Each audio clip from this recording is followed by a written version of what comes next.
The production of this program is made possible thanks to the support of the following and viewers like you. National Human Trafficking Awareness Day in Canada is February 22nd. It was instituted as a part of the government's commitment to fighting human trafficking. The point was to raise awareness of the magnitude of modern-day slavery in Canada and abroad, and to take steps to combat human trafficking.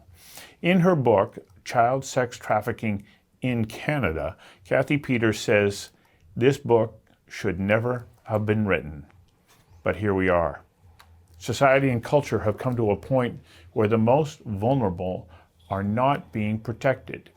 Peters goes on to say, as a society, we have a moral obligation to address sexual exploitation immediately, resolutely, and robustly. Today's children are targeted in ways you have little awareness of and from around the world. These children are marginalized, vulnerable, and at risk. Peters says they are unaware of the insidious, coercive, and manipulative tactics of the sex industry.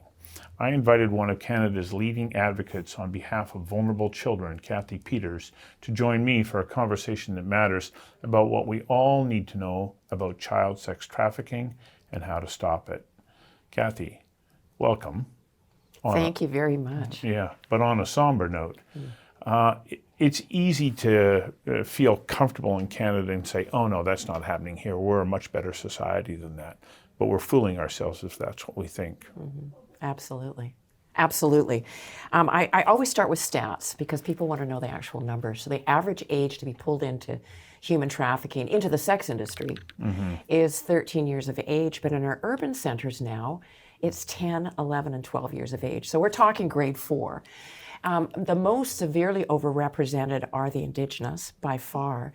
And when you go to urban centers like Vancouver, Toronto, Montreal, again, severely overrepresented. The percentage is much, much, much higher. 95% that get into the sex industry, and typically underage, want to get out and they can't. So it's really a choiceless choice. 90%, and this is the number nobody knows, 90% that are in the sex industry are pimped out or trafficked. 90%, so it's high. And traffickers, it's lucrative. This is a lucrative crime. We're talking traffickers making $1,000 to $5,000 a day. So for one girl, that can be up to $1 million a year. So organized crime is very behind this. International crime syndicates are behind this. You've had Cal Krusty, you've had Kim Bolan talk about organized crime being entrenched in Canada. So they're very much a part of drug trafficking and sex trafficking. And you're absolutely correct. When I present, most people say, doesn't happen here in Canada. Oh, that's Thailand, that's Cambodia, that's anywhere else. No, it is very much here. And again, because of people that you've talked to in the past, we have a crime problem now in Canada. We've got very porous borders. And Vancouver, Victoria, and Nanaimo, think of them as being port cities. And we've got gang problem. So they're very much involved with this issue. And I would say to any parent out there, you need to know about this. So are we talking about girls and young women literally being kidnapped and in many ways incarcerated, forced into the sex trade, or is it broader than that? Okay, it's much broader than that. Kidnapped, well, sure, some can be. For many of them, and they don't even know they're being trafficked, this is a boyfriend. So we call them Romeo pimps. So these are our fellow that are slick, they're very sophisticated, they're very good at what they do. They typically lure online. So a lot of this is on social media. So we talk about sextortion. That's all part of this now. I would say we're saying 90% of the luring or the recruiting is online. So otherwise, I really am warning schools. A lot of the recruiting is happening, believe it or not, in elementary, middle, and high schools. And something that I've been very concerned about is the removal, for example, is the removal of the school liaison officer program out of many school districts. Vancouver did it and then brought them back in. Right. But Greater Victoria School Board removed them. And I presented to them and said, okay, you remove the officers, you've basically given a green light to organized crime. New Westminster School Board has done the same thing, and I know other school boards around the province are talking about removing the school liaison officer program. Not a good plan, folks. Well, yeah, that was a reaction, of course, to what was happening so much in the United States. And, you know, as you point out, it leaves children vulnerable. Because one of the elements of policing in Canada is that you police with the community rather than policing the community. You know, that's Sir Robert Peel's approach towards policing. And it was working. Now, as you point out, we've left many of these children vulnerable. What I found interesting, though, in doing some of the research here is, as you point out, how insidious the luring is now online. Who has the responsibility for us to be able to start to curtail that access to young people? Is it parents? Is it schools? Is it governments? Is it law enforcement? Like, how do we, create barriers that will hopefully protect these children from becoming victims? Well, obviously, it's going to be all of us knowing about this. So I'm a prevention educator. And there's just no prevention education really in this country. And I'm a private citizen doing this. This is why I'm kind of notorious. I'm a mother bear, and I really am anxious to stop this. But we have 4 factors that have contributed to this. So it's globalization. The world has become a smaller place. Unregulated technology, definitely. I mean, the tech companies are immune from liability, and that is a huge problem. So think Meta, think TikTok, think Snapchat, Discord, TikTok, and down in the States, at least the Judiciary Committee is talking about this and wanting to bring in laws. We're not there in Canada. And of course, artificial intelligence is really going to mess everything up. But the other issue is our law enforcement in Canada really don't have the training. We say 70% of general duty officers have no training on human trafficking. They don't even know what to look for. Right. They don't know the indicators. They don't know where to get help. They don't know the questions to ask. So they might have a young vulnerable girl that's being trafficked and they wouldn't even know it. So that's a problem. And then lastly, worldwide, there's very, very little prevention education. And I'm a teacher, I'm an educator. I love being in high schools. I started this 45 years ago in an inner city high school. That's where I really saw it, by the King George Highway. And so I've just been learning and listening for 45 years. And that's why I wrote my book. That is I have this bad habit of writing everything down. And those are all the stories that I've heard from survivors over 45 years.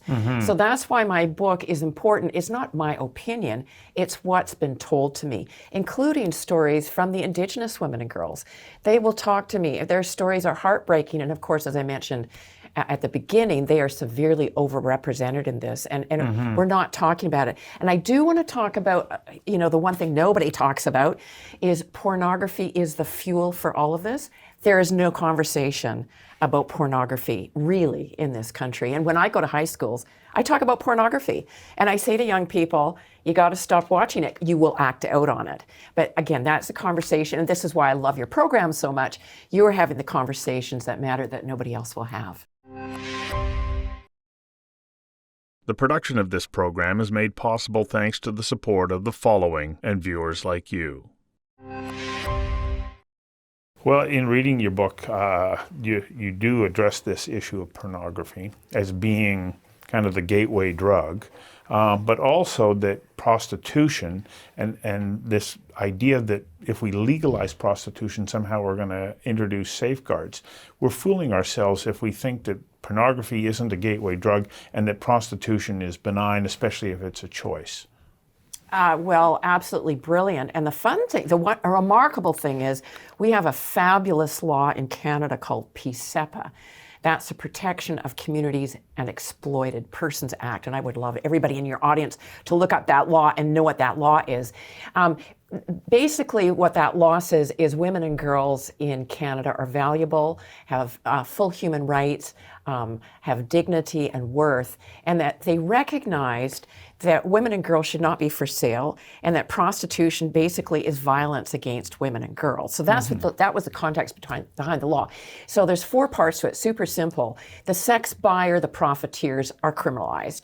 Number 2, the sex seller is immune from prosecution. So you're not going to be charged if you're selling sex. And the police do get that piece. They're just not going after the root cause, which is the sex buyers. Right. Number 3, there's supposed to be robust exit strategies to help these vulnerable women get out. We're not strong on that in Canada at all, although I do like Salvation Army's work. I like Covenant House's work, Children of the Street, they do good work. And then lastly, there's supposed to be prevention education. And I encourage every MP, they all know me, every senator, every premier in this province, we need a robust public awareness campaign for the whole country. That is missing. So it's easy to think, okay, we're talking about marginalized portions of our society. How do we get to them? But I think that in looking and reading your book, that's a misconception as well. And it's not just young women. In the book, you indicate women up to the age of 30 can wind up being lured into being used in the sex trafficking trade. Absolutely. I mean, it's any woman or girl. It's, I mean, any demographic, any area, anywhere. And it's boys now too. I mean, the boys are really getting lured on the video gaming sites quite aggressively. And we had that horrible story up in Prince George of the 12-year-old, what was his name, Carson Cleland, who got online at midnight and then committed suicide by 4 a.m. So it happens very, very quickly. So any woman or girl, being female now, is the risk factor. So that's a big concern. So that's why, again, your program is so important. We've just got to raise the bar with public awareness. And I have a theory. We would stop this immediately, turn back the dial, if we had public awareness, because parents would go, oh, I know what that is. I need to talk to my children. Or a young person will go, I recognize what this is. Or, oh, that guy's coming on to me on Facebook or on TikTok and wants to meet me in the mall. I know what this is. So the minute they start to recognize the red flags, we will stop this very quickly. And the most important factor, one of the biggest risk factors is not having a father. And I have spoken to hundreds and hundreds of girls that have gotten trapped in the sex industry, survivors. And every one of them tell me the same thing. If I had a dad that said he loved me and cared for me, I would have never gotten into this. So wherever I present, I say to men, be a good man. I say to young boys in high school, be good men. And one organization I love is Walter Mustapich, the Boys Club Network. I don't know if you've ever interviewed them.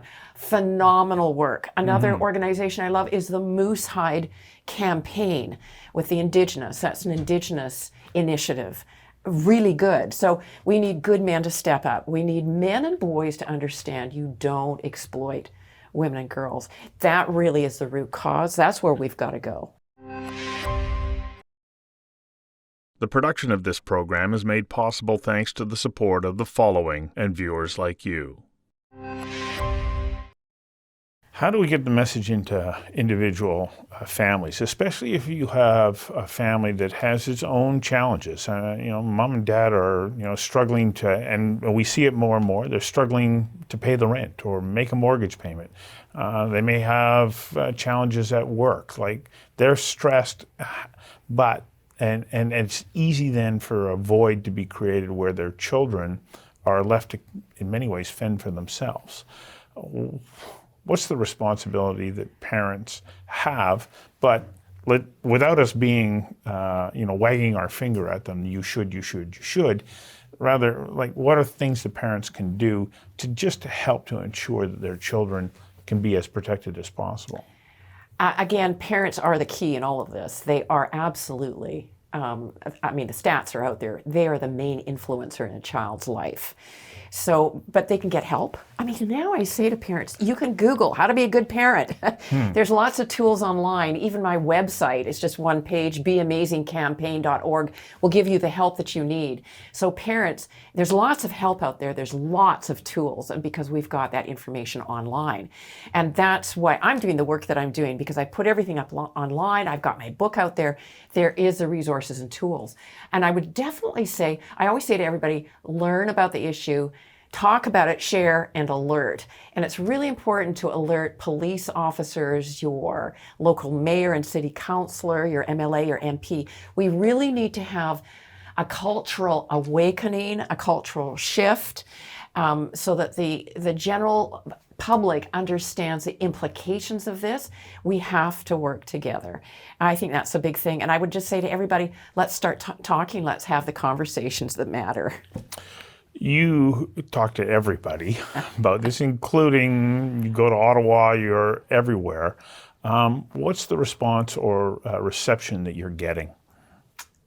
Well, the general response usually is, I've never heard of this. It doesn't happen here. That's absolutely number one.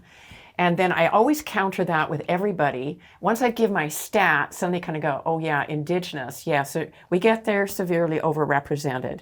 They didn't realize that any Canadian girl is vulnerable. They didn't connect with that part. They didn't realize the seriousness. I think Kim Boland, with her recent reports on how entrenched organized crime is in Canada, is a really good starting point for people to realize who's behind this. Again, crime follows the money. And there's really, really big money in this. So once I connect the dots, especially for politicians, they get it. Police, once I connect the dots, oh, they see it right away. The general public go, oh, my daughter would never do that. And I go, oh, does she have an iPhone? Does she have access to the internet? Any young person, if they have access to the internet, are going to be vulnerable. So again, I don't want to frighten people. I want to empower people. That's what I do. That's why I talk wherever I go. And I use an acronym called TRUST. T is for talk, talk, talk, talk, talk.